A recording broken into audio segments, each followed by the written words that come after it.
Everyone, Soma madam study গাইডে তোমাদের সবাইকে welcome জানাই। আজকে আমি ক্লাস 8-এর ইতিহাসের অষ্টম অধ্যায় আলোচনা করব। অধ্যায়টা কি আছে দেখো, সাম্প্রদায়িকতা থেকে দেশভাগ। এই অধ্যায়টা তোমাদের থার্ড সামেটিভ এক্সামে থাকবে, আর তোমাদের সেকেন্ড সামেটিভ এক্সাম অলরেডি শেষ হয়ে গেছে। আজকে নতুন অধ্যায় শুরু করব, অষ্টম অধ্যায়। চ্যাপ্টারটা কিন্তু খুব ইম্পর্টেন্ট একটা চ্যাপ্টার। তোমরা ভিডিওটা স্কিপ না করে শেষ পর্যন্ত দেখতে থাকো, আমি লাইন ভিত্তিক আলোচনা করে দেবো। ভিডিওটা বেশি থেকে বেশি লাইক শেয়ার করে দেবে। আর আমার চ্যানেলে এখনো যারা নতুন, চ্যানেলটা সাবস্ক্রাইব করোনি তারা তাড়াতাড়ি চ্যানেলটাকে সাবস্ক্রাইব করে নাও, আর পাশে থাকা বেল আইকনটা অবশ্যই প্রেস করে রাখবে, যাতে আমি চ্যানেলে নতুন ভিডিও আপলোড করার সাথে সাথে নোটিফিকেশন সবার আগে তোমাদের কাছে পৌঁছে যায়। আজকে তাহলে চলো চ্যাপ্টারটা শুরু করা যাক, সাম্প্রদায়িকতা থেকে দেশভাগ। তাহলে সাম্প্রদায়িকতা থেকে দেশভাগ, সাম্প্রদায়িকতা মানেটা কি সেটা প্রথমে আমাদের জানতে হবে। তাহলে সাম্প্রদায়িক মানে বিভিন্ন সম্প্রদায়। সাম্প্রদায়িকতা বলতে বিভিন্ন ধর্ম সম্প্রদায়কে বোঝানো হয়েছে। তাহলে বিভিন্ন ধর্ম বলতে এখানে হিন্দু, মুসলিম, খ্রিস্টান এই ধরনের সম্প্রদায়কে বোঝানো হয়েছে। তবে দেশভাগের ক্ষেত্রে এই যে হিন্দু মুসলমানদের যে বিরোধিতা, যার জন্য এই দেশভাগ হয়েছে, কি কারণে হয়েছে, কেন হয়েছে, এর পিছনে কারা দায়ী, এইসব বিষয়গুলো আজকে আলোচনা করব। তাহলে আগে কি হয়েছিল, হিন্দু মুসলমান একজোট হয়ে ব্রিটিশদের সাথে লড়াই করেছিল, যুদ্ধ করেছিল, ব্রিটিশদের সাথে বিরোধিতা ছিল। কিন্তু এখন হচ্ছে দেশের মধ্যেই বিরোধিতা। কাদের মধ্যে হয়েছে? হিন্দুর সাথে মুসলিমদের এই ধর্ম নিয়ে একটা গণ্ডগোল, একটা বিরোধিতা, একটা বিরোধ তৈরি হয়েছে। এর পিছনে কারা দায়ী ছিল? এর পিছনে কিন্তু ব্রিটিশরাই দায়ী ছিল। তারা যখন দেখছে হিন্দু মুসলমান একজোট হয়ে তাদের বিরোধিতা করছে, তখন তারা চেয়েছিল যে হিন্দু মুসলমানদের মধ্যে একটা গণ্ডগোল, একটা বিরোধের বা একটা বিবাদের সৃষ্টি করা।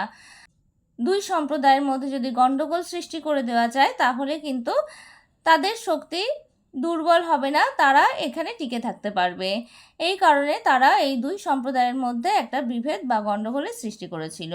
দেখো, 1857 খ্রিস্টাব্দের বিদ্রোহে হিন্দুস্তানের হিন্দু ও মুসলমানরা ব্রিটিশ শাসনের বিরুদ্ধে ঐক্যবদ্ধ প্রতিরোধ গড়ে তুলেছিল। তাহলে দেখো, 1857 খ্রিস্টাব্দে যে বিদ্রোহ হয়েছিল, সেখানে কিন্তু হিন্দু আর মুসলিমরা ঐক্যবদ্ধ হয়ে ব্রিটিশ শাসনের বিরুদ্ধে বিদ্রোহ ঘোষণা করেছিল বা বিদ্রোহ করেছিল। এখানে হিন্দুস্তান বলতে তখন কিন্তু কেবল উত্তর ও মধ্য ভারতকেই বোঝাতো। অথচ 1857 খ্রিস্টাব্দের বিদ্রোহের ঠিক 90 বছর পরে সেই হিন্দুস্তানের পাঞ্জাব প্রদেশের উপর দিয়ে চলে গেল ভারত ভাগের সীমারেখা। তাহলে এই 1857 খ্রিস্টাব্দ পর্যন্ত কিন্তু তারা হিন্দু মুসলমানরা ঐক্যবদ্ধ হয়েই ব্রিটিশদের বিরুদ্ধে বিরোধিতা করেছিল। কিন্তু এই 1857 খ্রিস্টাব্দের বিদ্রোহের ঠিক 90 বছর পরে এই যে পাঞ্জাব প্রদেশের উপর দিয়ে ভারত ভাগের একটা সীমারেখা করে দেওয়া হলো, তখন বাংলাও দেশভাগের যন্ত্রণাদীর্ণ হয়ে থাকলো। অথচ সুলতানি ও মোগল আমলে হিন্দু মুসলমান পাশাপাশি বাস করেছিল। তাহলে কি এমন হলো যে ঔপনিবেশিক শাসন দেশভাগ দিয়ে শেষ হলো? তাহলে এই যে হিন্দু মুসলমান একজোট হয়ে ব্রিটিশদের বিরোধিতা করেছিল, কিন্তু কি এমন ঘটনা ঘটলো যে যার জন্য এই হিন্দু মুসলমানদের মধ্যে একটা দেশভাগের, মানে ভারত পাকিস্তান এই যে দেশভাগ হয়েছিল, এটা কেন হয়েছিল, কি এমন কারণ ঘটেছিল যে দেশভাগ করতে হলো? দেখো, ঔপনিবেশিক ভারতের সাম্প্রদায়িক পরিচয়ের বিকাশ। 19 শতকের শেষের দিকে ভারতীয় উপমহাদেশে মুসলমান সম্প্রদায় বলতে কোনো নির্দিষ্ট বিষয় বোঝাতো না। তাহলে 19 শতক পর্যন্ত, 19 শতকের শেষ ভাগ পর্যন্ত কিন্তু এই যে ভারতে হিন্দু মুসলমান বলতে আলাদা কোনো সম্প্রদায় বা আলাদা কোনো জাতি ছিল না, তারা একজোট হয়েই থাকতো। বরং অঞ্চলভেদে মুসলমানদের মধ্যে অর্থনৈতিক ও জীবনযাপনে তারতম্য ছিল। তারতম্য কিসে ছিল? অর্থনৈতিক ভিত্তিতে তারতম্য ছিল। মানে কেউ অর্থনৈতিক দিক থেকে সবল বা কেউ অর্থনৈতিক দিক থেকে দুর্বল, কেউ ধনী কেউ গরিব, এই নিয়ে তারতম্য ছিল। কিন্তু যে মুসলিম সম্প্রদায় বা হিন্দু সম্প্রদায় দুটো আলাদা সম্প্রদায়, এই রকম কোনো তারতম্য তখনও ছিল না। পাশাপাশি বিভিন্ন অঞ্চলে মুসলমান জনসংখ্যার হারেও সমতা ছিল না। বাংলা ও পাঞ্জাব যেমন মোট জনসংখ্যার প্রায় অর্ধেকই ছিল মুসলমান, কিন্তু ঔপনিবেশিক সরকার মুসলমানদের মধ্যে যাবতীয় বৈচিত্র্য ও তারতম্যকে মুছে দেয়।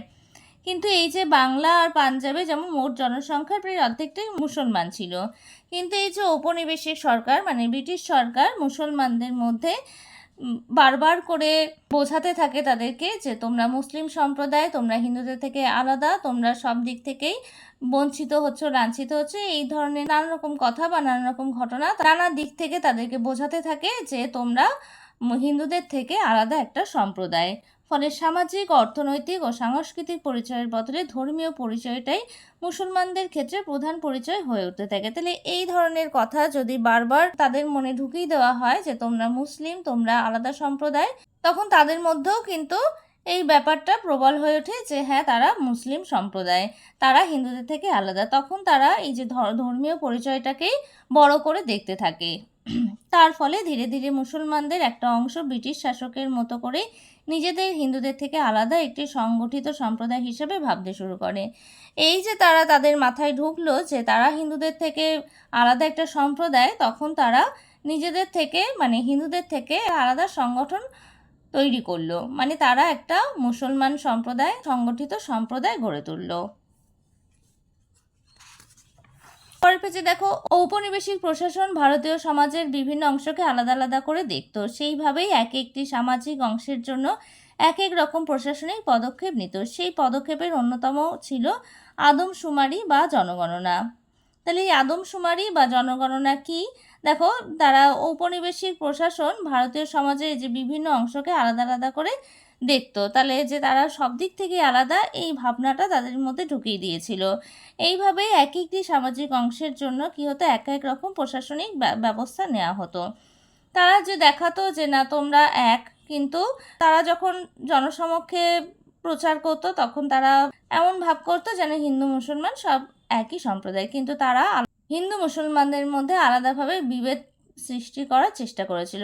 সেইভাবে এক একটি সামাজিক অংশের জন্য এক এক রকম প্রশাসনিক পদক্ষেপ নেওয়া হয়েছিল এবং এই পদক্ষেপের অন্যতম ছিল আদমশুমারি বা জনগণনা। 1870 খ্রিস্টাব্দের পর থেকে জাতীয় আন্দোলনকে দুর্বল করার তাগিদে ব্রিটিশ নীতির পরিবর্তন ঘটল।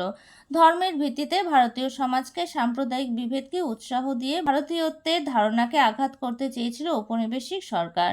তাহলে 1870 খ্রিস্টাব্দের পর থেকে জাতীয় আন্দোলনকে দুর্বল করার জন্য তারা কি করেছিল, ব্রিটিশ নীতির পরিবর্তন ঘটিয়েছিল এবং ধর্মের ভিত্তিতে ভারতীয় সমাজে একটা সাম্প্রদায়িক বিভেদ সৃষ্টি করেছিল এবং সেটাকেই আরও উস্কে দিয়েছিল, বা এটা যাতে আরও কার্যকরী হয় তার জন্য তারা উৎসাহিত করেছিল এবং ভারতীয়ত্বের ধারণাকে আঘাত করতে চেয়েছে ঔপনিবেশিক সরকার।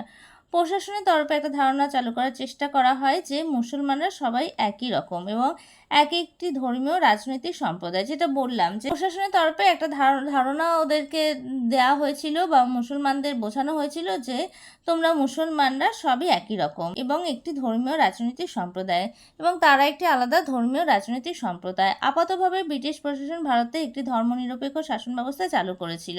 তাহলে তারা বাইরে থেকে বোঝাচ্ছিল যে তোমরা সবাই একই, তোমাদের মধ্যে কোনো বিভেদ নেই, তোমরা আলাদা কিছু না, তোমরা একই সম্প্রদায়ভুক্ত। কিন্তু দেখো, সরকারি চাকরি, পড়াশোনা প্রভৃতি ক্ষেত্রে ধর্মীয় পরিচয়কে গুরুত্ব না দেওয়ার কথাই বলা হতো। এই যে বিভিন্ন কর্মক্ষেত্রে, পড়াশোনার ক্ষেত্রে তারা ধর্মকে হাইলাইট করতো না, ধর্ম পরিচয়কে গুরুত্ব দিত না, সেই কথাই কিন্তু তারা বলেছিল। যদিও কার্যতে সরকার সুযোগ সুবিধা দেওয়ার ক্ষেত্রে ধর্মীয় পরিচয়কে বড় করে তুলত, কিন্তু কার্যক্ষেত্রে সেটা হয়নি। তারা এই চাকরি ক্ষেত্রে বা পড়াশোনার ক্ষেত্রে এই ধর্ম পরিচয়কেই বড় করে তুলেছিল। মানে তোমরা এই ধর্মে তোমরা বেশি সুযোগ সুবিধা পাবে না, তোমরা হিন্দু ধর্মে তোমরা বেশি সুযোগ সুবিধা পাবে, এইভাবে একটা ভেদাভেদ সৃষ্টি করেছিল। ফলে হিন্দু সম্প্রদায় ও মুসলমান সম্প্রদায়ের মধ্যে সুযোগ সুবিধা ভাগাভাগির প্রশ্নে ঔপনিবেশিক প্রশাসনের তরফে বিভাজন নীতি প্রকট হতো। তাহলে যখন দেখতো যে হিন্দুরা বেশি সুযোগ পাচ্ছে, মুসলমানরা সুযোগ কম পাচ্ছে বা এর ঠিক উল্টোটা হচ্ছে, তখন তাদের মধ্যে একটা গণ্ডগোলের সৃষ্টি হয় এবং তখন বিভাজনের নীতি প্রকট হয়ে ওঠে। বিভাজনের এই প্রক্রিয়াটি স্পষ্ট হয়ে গিয়েছিল ইংরেজি শিক্ষাকে কেন্দ্র করে। 1837 খ্রিস্টাব্দে সরকারি ভাষা হিসাবে ফার্সির বদলে ইংরেজিকে স্বীকৃতি দেওয়া হয়। যেমন দেখো, মুসলমানদের ভাষা কিন্তু ফার্সি ভাষা, কিন্তু ফার্সি মানে কিন্তু ফরাসি ল্যাঙ্গুয়েজ না, ফার্সি হচ্ছে একটা মুসলমানদের ভাষা। তাহলে 1837 খ্রিস্টাব্দে সরকারি ভাষা হিসাবে ফার্সির বদলে ইংরেজিকে গুরুত্ব দেওয়া হয়, স্বীকৃতি দেওয়া হয়। কিন্তু মুসলমানদের মধ্যে ইংরেজি শিক্ষার হার কম ছিল, এর ফলে সরকারি চাকরি আর অন্য সুযোগ সুবিধা থেকে মুসলমানরা কমেই পিছিয়ে পড়তে থাকে। তাহলে যেহেতু তাদের ইংরেজি শিক্ষার হার কম ছিল, তারা বিভিন্ন কর্মক্ষেত্রে, সরকারি চাকরির ক্ষেত্রে সুযোগ সুবিধা কম পেয়েছিল, মানে পিছিয়ে পড়েছিল। তুলনায় সরকারি চাকরির ক্ষেত্রে হিন্দুরা এগিয়ে যায়। তার ফলে 19 শতকের শেষ দিক থেকে মুসলমানদের মধ্যে ধারণা তৈরি হয় যে তারা হিন্দুদের তুলনায় বঞ্চিত। তাহলে যখন মুসলমানরা বিভিন্ন দিক থেকে পিছিয়ে পড়ে এবং হিন্দু সম্প্রদায়ভুক্ত মানুষেরা এগিয়ে যায়, তখন তারা নিজেদের মধ্যে মনে করতে থাকে যে তারা হিন্দুদের তুলনায় সব দিক থেকেই বঞ্চিত হচ্ছে। অতএব সম্প্রদায় হিসেবে মুসলমান ও হিন্দুদের অবস্থান পরস্পর বিরোধী, এই ধারণা পাকাপোক্ত হতে থাকে। যদিও মনে রাখা দরকার যে মুসলমানদের স্বার্থ বলে যা প্রচার করা হতো তা আসলে শিক্ষিত মুসলমানদের স্বার্থ। বিশেষত বাংলার মতো অঞ্চলে বিরাট সংখ্যক গরিব ও নিরক্ষর মুসলমান কৃষকদের ভালো মন্দ ওই স্বার্থ চিন্তার মধ্যে থাকতো না। তাহলে গ্রাম বাংলার বেশিরভাগ মুসলমানই কি কৃষক, তাদের পড়াশোনার শিক্ষাগত মান তাদের কম, তাই জন্য তাদের এই যে ইংরাজি শিক্ষায় শিক্ষিত হতে হবে, মানে শিক্ষার হার তাদের ক্ষেত্রে কম ছিল। এবং এই যে ভেদাভেদ বা এই যে হিন্দুরা এগিয়ে যাচ্ছে চাকরির ক্ষেত্রে, তারপর পড়াশোনার ক্ষেত্রে, সেই বিষয়টা তাদের মধ্যে ছিল না। এই ব্যাপারটা একমাত্র ছিল হচ্ছে শিক্ষিত মুসলমানদের মধ্যে একমাত্র তারা বুঝতে পেরেছিল যে তারা হিন্দুদের থেকে বঞ্চিত হচ্ছে, তারা হিন্দুদের থেকে সব দিক থেকেই বঞ্চিত হচ্ছে এবং তাদেরকে আলাদা করা হচ্ছে। মুসলিম সমাজের আধুনিকীকরণের অভিযান শুরু হয় স্যার সৈয়দ আহমেদ খানের আলিগড় আন্দোলনের মধ্যে দিয়ে। তাহলে স্যার সৈয়দ আহমেদ খান কে ছিল? স্যার সৈয়দ আহমেদ খান ছিল এই মুসলিম সমাজের একজন নেতা, কারণ তিনি এই বিষয়টাকে বুঝতে পেরেছিলেন এবং তিনি এই ব্যাপারটা যাতে মুসলিম সম্প্রদায় যাতে সব দিক থেকে পিছিয়ে না পড়ে তার জন্য তিনি অভিযান শুরু করেন এবং আলিগড় আন্দোলনের মধ্যে দিয়ে তার এই অভিযান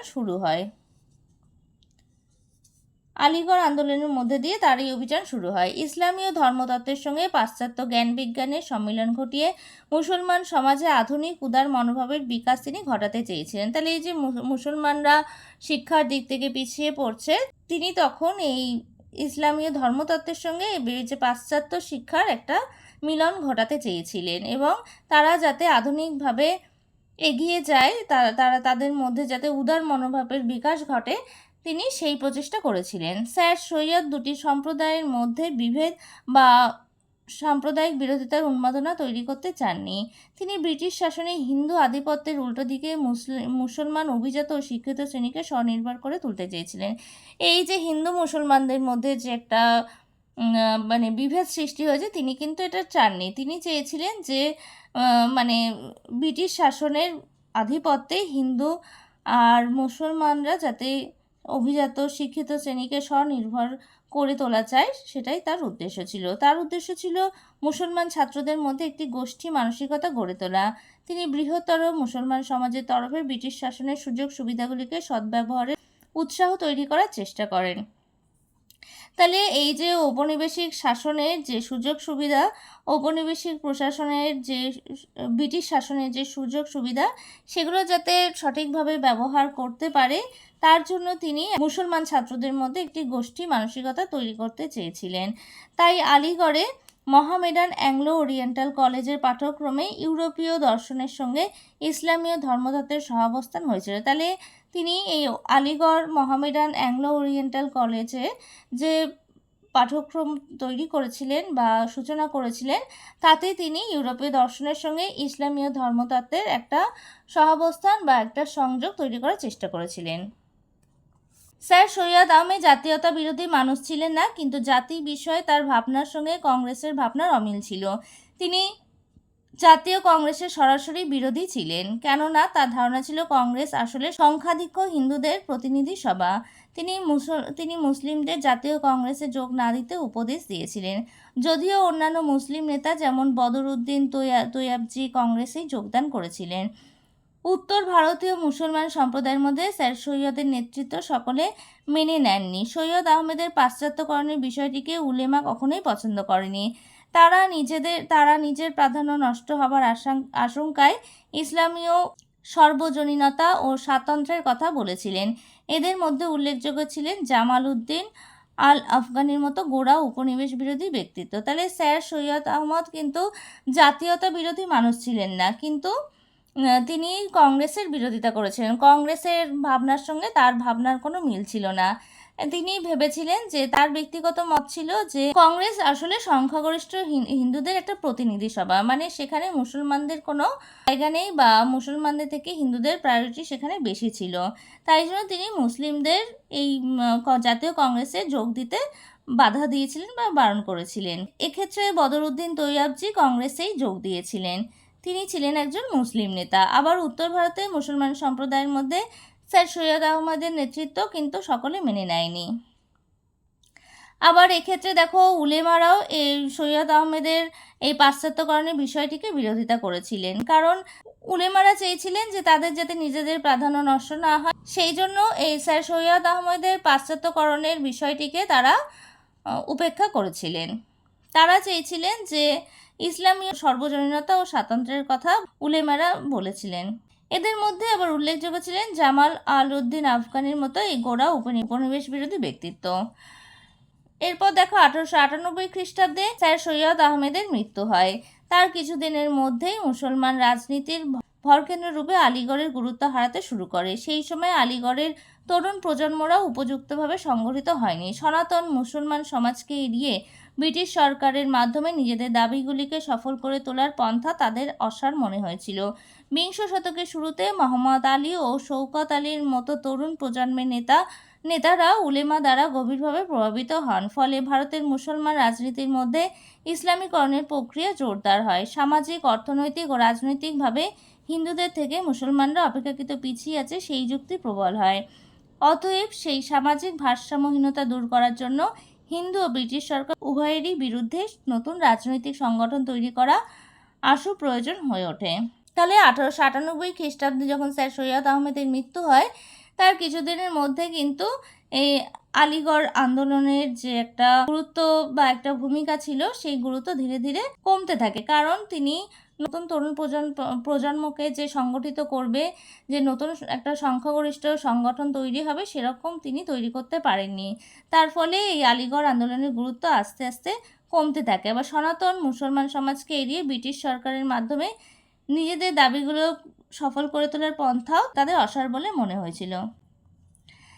আবার বিংশ শতকের শুরুতে মোহাম্মদ আলী আর শৌকত আলীর মতো তরুণ প্রজন্মের নেতারা এই উলেমাদের দ্বারা প্রভাবিত হয়েছিল। তার ফলে ভারতের মুসলমান রাজনীতির মধ্যে যে ইসলামীকরণের প্রক্রিয়া, সেটা আরও জোরদার হয়ে ওঠে। আবার সামাজিক, রাজনৈতিক, অর্থনৈতিকভাবে হিন্দুদের থেকে মুসলমানরা পিছিয়ে আছে, এই বিষয়টাই কিন্তু প্রবল হয়ে ওঠে। তাই জন্য এই সামাজিক ভারসাম্যতা দূর করবার জন্য হিন্দু আর ব্রিটিশ সরকার উভয়েরই বিরুদ্ধে নতুন রাজনৈতিক একটা সংগঠন তৈরি করার প্রয়োজন হয়ে ওঠে। এরপর দেখো এবার মুদ্রার বিপরীত দিকটি দেখা যায়। সম্প্রদায় হিসেবে হিন্দু মুসলমানদের স্বার্থ যে পরস্পর বিরোধী, সেই ভাবনা তৈরি করার পিছনেই হিন্দু শিক্ষিত মধ্যবিত্তেরও যথেষ্ট ভূমিকা ছিল। যেমন বাংলার হিন্দু ভদ্রলোক সম্প্রদায়ের মধ্যে মুসলমানদের সম্পর্কে অনেকেই নেতিবাচক বা তাচ্ছিল্যের মনোভাব দেখা যেত। এমনকি বিভিন্ন মুসলিম ঐতিহাসিক ব্যক্তিত্ব ঐতিহাসিকদের বিবরণ সম্পর্কেও বিদ্বেষ প্রকাশ পেত হিন্দু ভদ্রলোকদের লেখাপত্রে। এসবের উপর স্বদেশী নেতৃত্ব তাদের হিন্দু ধর্মীয় প্রতীক কেন্দ্রিক রাজনীতির মাধ্যমে হিন্দু ও মুসলমানদের মধ্যে সামাজিক বিভাজন আরও প্রকট করে তোলেন। ফলে স্বদেশী আন্দোলনকে ঘিরেও বাংলায় হিন্দু মুসলমান সমস্যা ঘোরতর হয়ে ওঠে। বঙ্গভঙ্গ বিরোধী নেতারা বলতে থাকেন হিন্দুদের তুলনায় মুসলমানদের বেশি সুবিধা দেওয়া হচ্ছে। ফলে বাঙালি পরিচয়ের বদলে হিন্দু মুসলমান পরিচয় বড় হয়ে উঠতে থাকে। তার উপর বাংলার গরিব কৃষকদের বিদেশি কাপড় বয়কট করার জন্য জোর করা হয়। কাজে বঙ্গভঙ্গ বিরোধী আন্দোলন একসময় হিন্দু মুসলমানদের পারস্পরিক বিরোধে পরিণত হয়। একদিকে আমরা ভাবছি যে এই যে হিন্দু মুসলমানদের মধ্যে যে বিরোধ তৈরি হচ্ছে, তার পিছনে মুসলিমদের একটা বড় অবদান রয়েছে।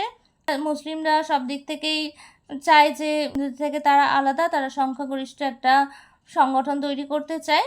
কিন্তু অপরদিকে দেখা যাচ্ছে যে সম্প্রদায় হিসেবে হিন্দু মুসলমানদের স্বার্থ যে পরস্পর বিরোধী, সেই ভাবনা তৈরি হওয়ার পেছনে কিন্তু হিন্দু শিক্ষিত মধ্যবিত্তেরও যথেষ্ট ভূমিকা রয়েছে। সেই সময় বিভিন্ন ঐতিহাসিকদের ব্যক্তিত্ব এবং বিবরণ সম্পর্কেও যারা শিক্ষিত ভদ্রলোক, তাদের বিভিন্ন লেখাপত্রের মাধ্যমেও এই সমস্ত বিষয়গুলো প্রকাশ পায়। এইসবের উপর স্বদেশী নেতৃত্ব তাদের হিন্দু ধর্মীয় প্রতীক কেন্দ্রিক রাজনীতির মাধ্যমে হিন্দু মুসলমানদের একটা সামাজিক বিভাজন আরও প্রকট হয়ে ওঠে। ফলে স্বদেশী আন্দোলনকে ঘিরেও হিন্দু মুসলমানদের মধ্যে যে সমস্যা সেটা আরও জটিল হয়ে ওঠে। এর ফলে দেখো বঙ্গভঙ্গ বিরোধী আন্দোলনের নেতারা কি বলেন যে হিন্দুদের তুলনায় মুসলমানদের বেশি সুযোগ সুবিধা দেওয়া হচ্ছে। তাহলে আগে আমরা দেখেছি যে মুসলমানরা বলেছে যে মুসলমানদের তুলনায় হিন্দুরা বেশি সুযোগ সুবিধা পাচ্ছে, কিন্তু এখন দেখা যাচ্ছে হিন্দুরাও বলছে যে হিন্দুদের তুলনায় মুসলমানরা বেশি সুযোগ সুবিধা পাচ্ছে। ফলে বাঙালি পরিচয়ের বদলে হিন্দু মুসলমান পরিচয় বড় হয়ে উঠতে থাকে। তাহলে হিন্দু আর মুসলিম যে বাঙালি সম্প্রদায় একই সম্প্রদায় সেটা না হয়ে মানে হিন্দু সম্প্রদায় আর মুসলিম সম্প্রদায় এই দুটো পরিচয় কিন্তু বেশ বড় হয়ে উঠতে থাকে। এরপরেও রয়েছে দেখো বাংলার গরিব কৃষকদের বিদেশি কাপড় বয়কট করা, কারণ তারা বিদেশ থেকে ভারতে যে কাপড় আমদানি হতো সেটা যাতে বন্ধ হয় তার জন্য তারা বয়কট করতে থাকে। এর ফলে বঙ্গভঙ্গ বিরোধী আন্দোলন একসময় হিন্দু মুসলমানের পারস্পরিক বিরোধে পরিণত হয়েছিল। তাহলে হিন্দু আর মুসলমানদের মধ্যে যে একটা গণ্ডগোল, একটা বিবাদের সৃষ্টি হয়েছিল এবং তার ফলে কি আন্দোলন হয়েছিল, এই আন্দোলনে কারা সামিল হয়েছে, কিভাবে এই আন্দোলন আরও বেশি প্রবলতর বা প্রকটতর হয়ে উঠেছে, এই বিষয়টা আমরা জানলাম। এরপরে নেক্সট ক্লাসে আমি পরের বাকি অংশটুকু আলোচনা করে দেবো। আজকে আমি এখানে শেষ করছি। আমার পড়ানো ভালো লাগলে ভিডিওটা লাইক করে দেবে, আর একই ক্লাসের বন্ধুদের সাথে ভিডিওটা বেশি করে শেয়ার করে তাদেরকেও পড়ার সুযোগ করে দেবে। আর আমার চ্যানেলে এখনও যারা নতুন, চ্যানেলটা সাবস্ক্রাইব করনি তারা তাড়াতাড়ি চ্যানেলটা সাবস্ক্রাইব করে নাও, আর পাশে থাকা বেল আইকনটা অবশ্যই প্রেস করে নেবে যাতে আমি চ্যানেলে নতুন ভিডিও আপলোড করার সাথে সাথে নোটিফিকেশন সবার আগে তোমাদের কাছে পৌঁছে যায়। আমি এই অধ্যায়টা আজকে লাইন ভিত্তিক আলোচনা করে দিলাম। এই অধ্যায়টা পড়ানোর শেষে আমি প্রশ্ন উত্তরগুলো আলোচনা করে দেবো। আজকে তাহলে আমি এখানেই শেষ করছি। পরে দেখা হবে নতুন আরেকটা ভিডিওতে।